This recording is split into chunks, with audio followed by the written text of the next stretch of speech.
পৃথিবীর আশপাশে ঘুরে বেড়াচ্ছে বহু গ্রহাণু। এরকম এক গ্রহাণুর আঘাতেই বিলুপ্ত হয়ে যায় অতিকায় প্রাণী ডাইনোসর, যার প্রভাবে আর কখনো ডাইনোসর দেখেনি বর্তমান বিশ্ব। তেমনই আরেকটি গ্রহাণু ধেয়ে আসছে পৃথিবীর দিকে, যেটা হতে পারে আরো বেশি বিপজ্জনক। তবে ঠিক কবে নাগাদ আঘাত হানতে পারে এই গ্রহাণু, আর কি ক্ষতি হতে পারে এর প্রভাবে, কি বলছে নাসা, জানাচ্ছেন এসআই রাজ।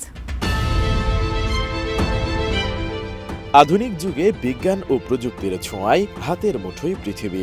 তবে এখনো সৌরজগতের অনেক রহস্যই উন্মোচন করতে পারেনি বিজ্ঞানীরা। তবে বিজ্ঞানের অত্যাধুনিক প্রযুক্তি টেলিস্কোপ দিয়ে মার্কিন মহাকাশ গবেষণা সংস্থা নাসা সবসময়ই নজর রাখছে সৌরজগতে। এবার সেই নাসার একটি পর্যালোচনায় জানানো হয়েছে, পৃথিবীর দিকে ধেয়ে আসছে একটি গ্রহাণু। সম্ভাব্য বিপজ্জনক এই গ্রহাণুর আঘাত হানার আশঙ্কা রয়েছে ৭২%। সেই সাথে এটি প্রতিহত করার মতো পর্যাপ্ত প্রস্তুতিও এখন পর্যন্ত নেই বলে জানিয়েছে নাসা।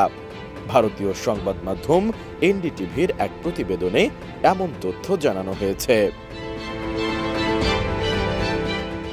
মহাকাশ গবেষণা সংস্থাটির অফিসিয়াল প্রতিবেদন অনুসারে নাসা চলতি বছরের এপ্রিল মাসে পৃথিবীর সুরক্ষায় পঞ্চম দ্বিবার্ষিকী প্ল্যানেটারি ডিফেন্স ইন্টেলিজেন্সি টেবিলটপ এক্সারসাইজ পরিচালনা করেছিল। তখন স্থানীয় সময় গত বৃহস্পতিবার অর্থাৎ ২০ জুন নাসার মেরিল্যান্ডের লরেলের জনস হপকিন্স অ্যাপ্লাইড ফিজিক্স ল্যাবরেটরিতে অনুষ্ঠিত আলোচনার ফল প্রকাশ করা হয়। নাসা ছাড়াও যুক্তরাষ্ট্রের বিভিন্ন সরকারি সংস্থা এবং আন্তর্জাতিক সহযোগীদের প্রায় ১০০ প্রতিনিধি সেখানে উপস্থিত ছিলেন। বিশ্বমানের থার্মিক্স রড, সালাম স্টিল থার্মিক্স, দেশের একমাত্র থার্মিক্স রড। নাসা বলছে, আগামী দিনে একটি গ্রহাণুর সঙ্গে পৃথিবীর সংঘর্ষের আশঙ্কা রয়েছে। সেই চ্যালেঞ্জিং পরিস্থিতি বিবেচনা করে কিভাবে প্রাকৃতিক দুর্যোগকে আটকানো যায়, কিভাবে এড়ানো যায় সংঘর্ষ, প্রতিরোধ করার জন্য কি কি পদক্ষেপ নেওয়া যেতে পারে, সেই বিষয়গুলো এখন গুরুত্ব দিয়ে বিশ্লেষণ করছেন বিজ্ঞানীরা।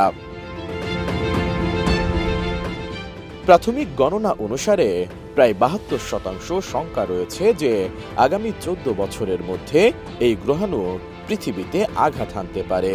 সুনির্দিষ্টভাবে বলতে গেলে ২০৩৮ সালের ১২ জুলাই গ্রহাণুটি পৃথিবীতে প্রভাব ফেলতে পারে। সেই হিসেবে এখনো প্রায় ১৪ বছর ৩ মাস সময় রয়েছে এ বিষয়ে যথাযথ ব্যবস্থা নেওয়ার লক্ষ্যে সমন্বিতভাবে উদ্যোগ নেওয়ার।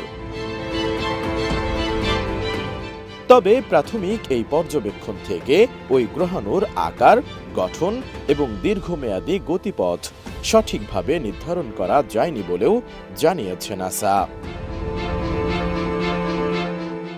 এসআই রাজ, এটিএন নিউজ।